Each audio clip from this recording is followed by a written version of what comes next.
Antes da gente falar especificamente, né, dessa abertura do retorno, do confronto com o Criciúma, queria abordar contigo o assunto negócios, né, o Avaí? A gente já viu aí o Lucas Otávio ao longo da semana, mas há poucos minutos aí o Avaí postou oficialmente a contratação do jogador.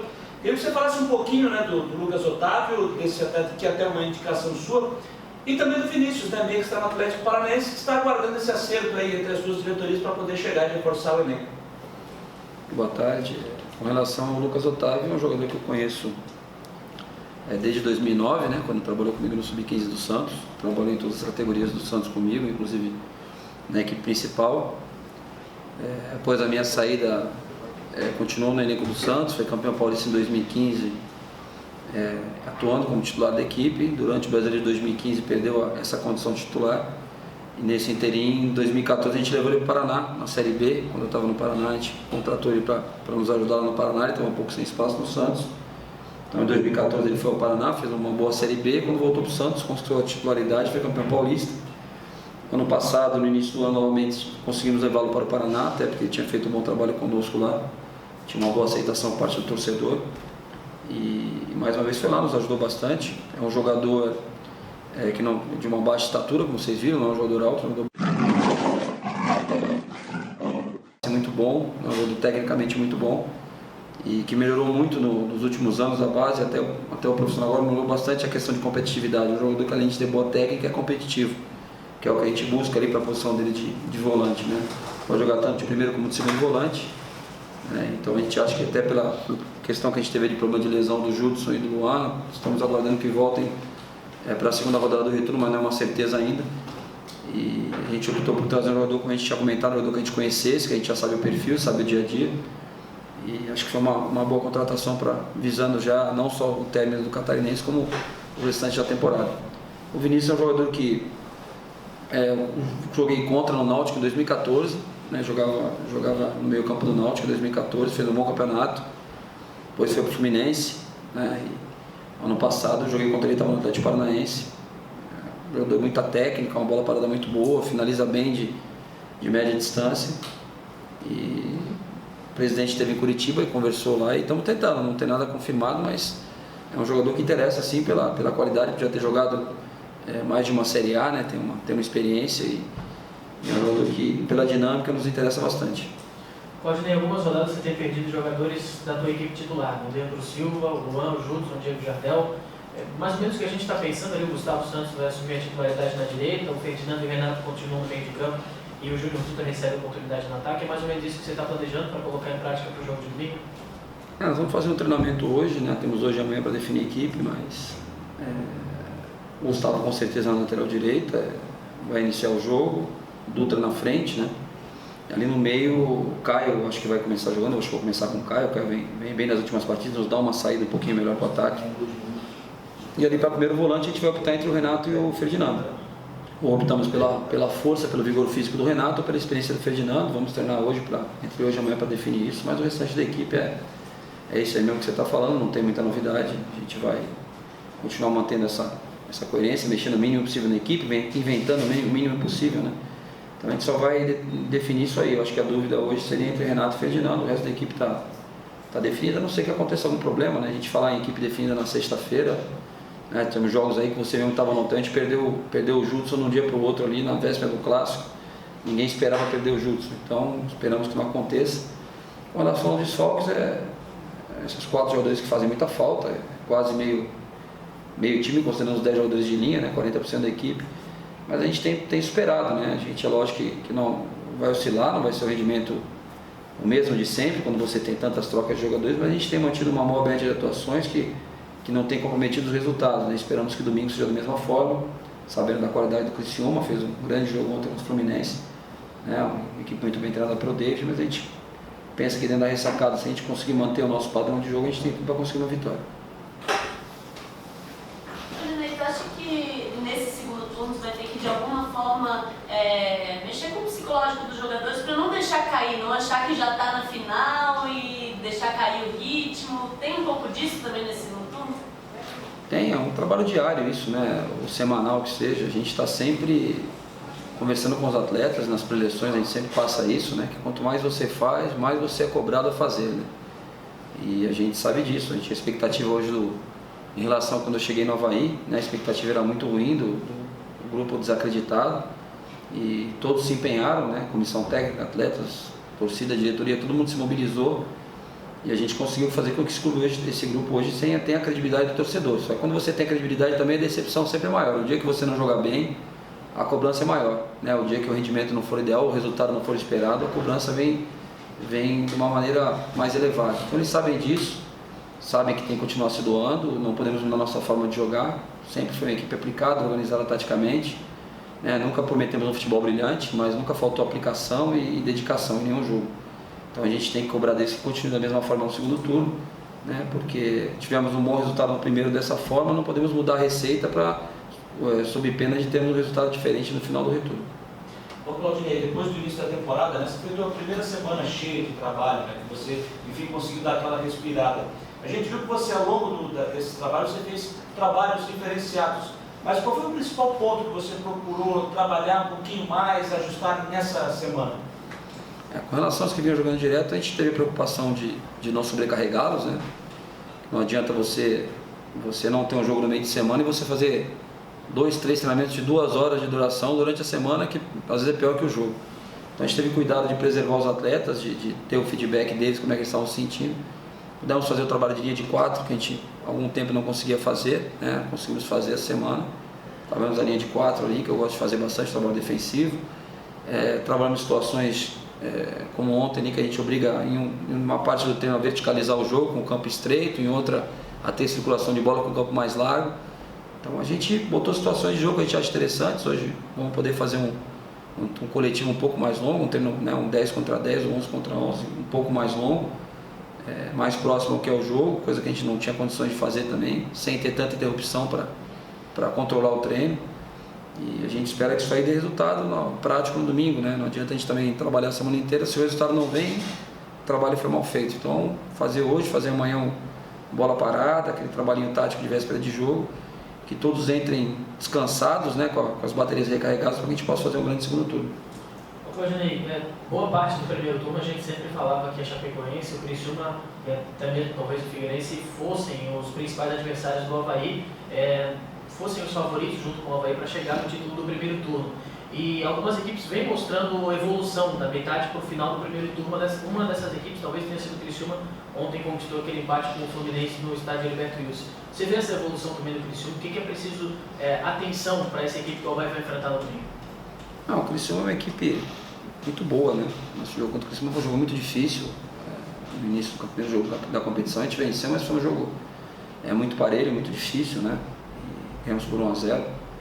Eu acho que o Criciúma é uma grande equipe, está buscando o seu caminho, né? Eles mantiveram a base, né? Você vê que tem muitos jogadores do ano passado, mas tiveram a troca do comando. Então o David está tentando passar aquilo que ele entende para os jogadores, aquilo que ele acha como ideal, e aí demanda um pouquinho de tempo. Acho que conforme vai passando o tempo, eles vão assimilando melhor o trabalho do David, né? Que é um treinador muito competente, e a tendência é que eles realmente evoluam, né? Eu acho que todas as equipes, começamos do zero agora, todo mundo tem chance. Eu acho que nas últimas 4 rodadas, se não me engano, quem mais pontuou foi o Brusque, né? Nós fizemos 11 pontos, o Brusque fez 12.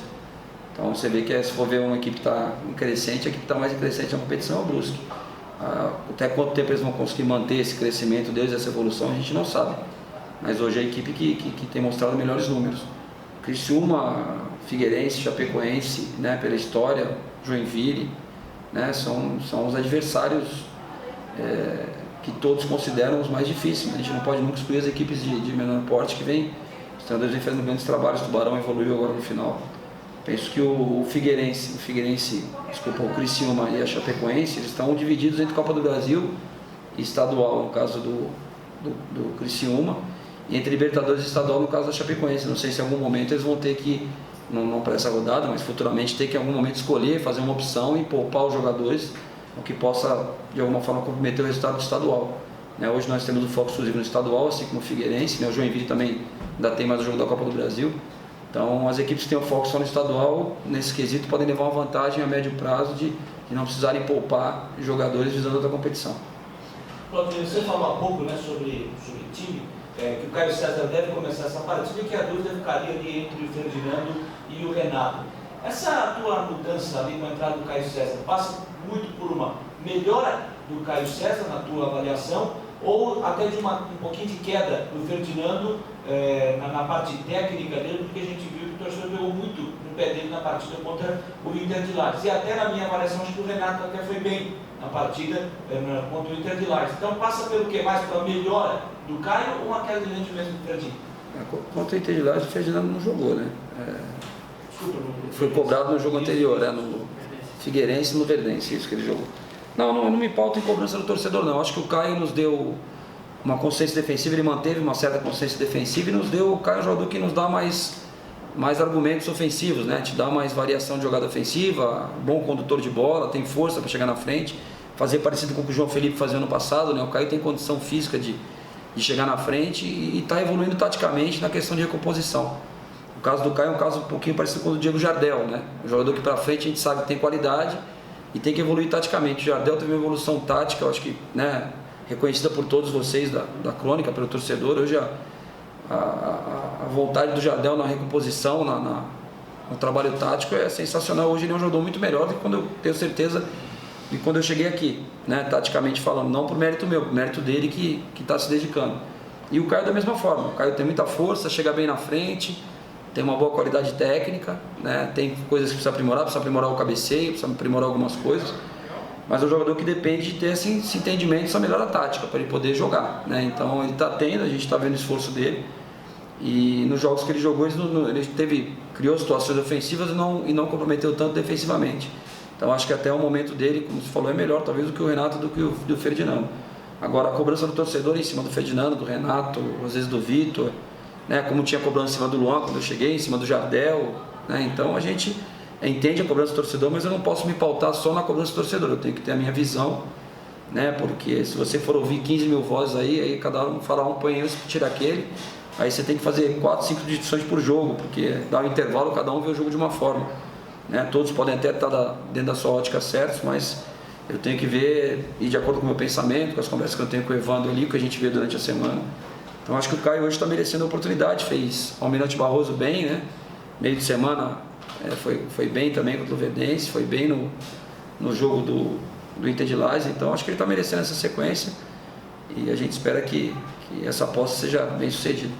Claudinei, não só a gente da imprensa, mas você também trabalhando já há algum tempo no futebol, já viu que muitas equipes que fazem um estadual bom, e até surpreendem talvez, possam chegar no Campeonato Brasileiro, não renderem o esperado por terem mantido a mesma equipe ou não terem evoluído com o passar do tempo. Longe de ser o caso do Avaí, a gente não sabe o que vai acontecer na Série A, mas acredito que você tem essa mesma preocupação, né, de levar, de certa forma, o estadual como parâmetro, mas não parar por aí. A gente perguntou até para o Betão essa semana, ele acredita que o estadual não seja parâmetro, no caso do Avaí, por enfrentar equipes que são superiores a algumas equipes que o Avaí enfrenta no Campeonato Catarinense. Não, eu tenho plena convicção que o estadual não é parâmetro, né? Eu falava para vocês isso desde o ano passado, com a minha primeira vez desse ano, da última do ano passado, eu vinha falando isso, né? Que eu sei que o torcedor quer ser campeão estadual e eu também quero, todos os jogadores aqui querem, né? Mas que a gente entende que a coisa mais importante para o Avaí esse ano é a manutenção na Série A.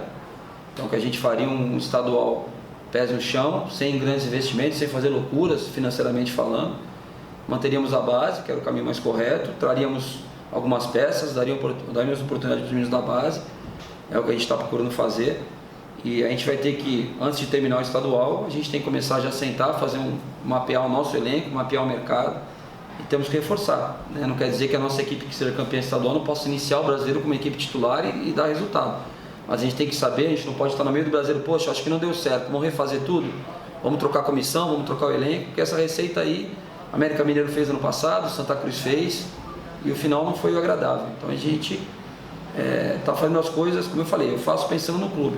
Eu, pensando em mim, eu queria ter hoje um elenco de Série A desde o de janeiro, desde o primeiro dia. Só que pensando no clube é inviável, né? A gente estaria aí com salários atrasados, coisa que não tem acontecido mais no Avaí. Ninguém mais fala de salário atrasado no Avaí, porque o presidente está tendo uma boa administração e porque a gente está em comum acordo fazendo uma coisa que torne o clube viável, né? Não podemos ter aqui jogadores de 300 mil, 400 mil por mês, 5, 6 jogadores contratar para dizer que contratou e não pagar depois. Então acho que dentro da nossa aposta, dentro do nosso pé no chão, o primeiro turno foi maravilhoso, né? Conseguimos o título do primeiro turno e a vaga na final.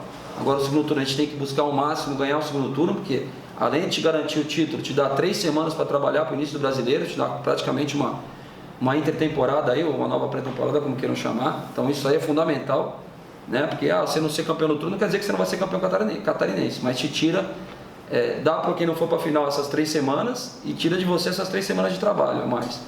Então isso é importante. E também temos que ser inteligentes para identificar se em algum momento não tivermos mais chance de conquistar o segundo turno, que a gente possa equacionar o desgaste dos atletas para estarmos com todos muito bem para disputar as finais depois. Espero e creio que aconteça a primeira hipótese, que a gente consiga conquistar o turno, chegar em condições de conquistar na última rodada, na penúltima rodada do retorno. Então, essa consistência defensiva que o Avaí tem, realmente é um dos pontos mais fortes da equipe, a gente tem visto aí pelos números, né? No Campeonato Catarinense, o time tomou só 3 gols na competição. Só que tem uma curiosidade, esses 3 gols que o Avaí tomou, aqui dentro da ressacada, fora ele não tomou gol. Por que isso? Já conseguiu identificar? Isso é um ponto que não te preocupa? Tanto faz tomar gol aqui ou fora nessa... Não importa muito assim, né? A gente trabalha sempre para não sofrer gols, a nossa defesa é sempre consistente, né? Os gols que sofremos aqui foi um do Metropolitano, né? Foi um do Brusque e agora Inter de Lages, né? E contra equipes consideradas menores do estado assim, em relação às outras, que a gente, o Chapecoense que a gente enfrentou aqui, o próprio Figueirense. Mas assim, às vezes em casa você ataca mais mesmo, você se expõe um pouquinho mais do que fora de casa, né? Você tem que propor um pouquinho mais o jogo. Mas assim, os gols quando a gente toma gols, os próprios jogadores já vêm e já conversam. Pô, professor, tal movimento foi errado, quebrei linha, né? Não fechei o eixo central do campo. As coisas que a gente pede para eles, na hora que tomam o gol, eles já se olham, né? O gol contra o Inter de Lages, agora a gente estava com a equipe modificada, tiramos o Júnior Dutra, que é um jogador bom no jogo aéreo, a gente sabia que ia ficar um pouco exposto no jogo aéreo, foi um gol de bola parada ali. Os outros gols foram com a bola em movimento. Então a gente, para mim, não tanto faz tomar fora ou em casa, eu não gosto de tomar gol. Realmente eu não gosto que a gente cria, eu acho que a gente tem o segundo melhor ataque, né? E a melhor defesa com 3 gols sofridos, sendo que a gente teve várias alterações na equipe, né? Desde perder os 2 volantes titulares, né? Até jogar com um time totalmente modificado no último jogo. E você vê, lógico que não vai ser perfeito, como os outros que vêm jogando, que estão com ritmo de jogo, né? Às vezes tomam decisões um pouco mais equivocadas do que vem jogando. Mas você enxerga uma forma da equipe jogar. Acho que até o Betão comentou isso na coletiva, eu estava vendo a coletiva dele. A gente muda os 11 jogadores, mas o jeito de jogar não muda. Eles sabem a forma que tem que fazer, sabem a movimentação defensiva, sabem qual é o balanço defensivo. Isso aí a gente fica feliz, né, por ver que eles estão fazendo bem. E uma equipe que sofre poucos gols, como a gente vem sofrendo, e conseguir fazer uma média de mais de um gol por jogo, né, tentando chegar a 2 gols por jogo, com certeza você vai terminar bem a competição. A Série A é muito mais difícil, em cima do que vocês falaram. Se você der 2, 3 oportunidades para o adversário, a qualidade que tem os atacantes da Série A, que vem jogando aí, que vem já se destacando no início do ano, você vai sofrer gols, né? Então a gente tem que melhorar ainda mais, errar um pouco menos ainda que temos errado no estadual. E no momento que a gente tiver alguma infelicidade, contar com o Maurício, né, o Kozinski, contar com o Douglas, né, que fez grandes defesas no último jogo. O Maurício vem fazendo grandes defesas, como o Renan fez ano passado. Então vai ter um momento que o goleiro vai ser exigido e estão bem trabalhados para isso. Mas o ideal nosso é que preocupem o mínimo possível o nosso goleiro. Se o goleiro não pegar na bola, pegar só bater tiro de meta, para a gente já está ótimo.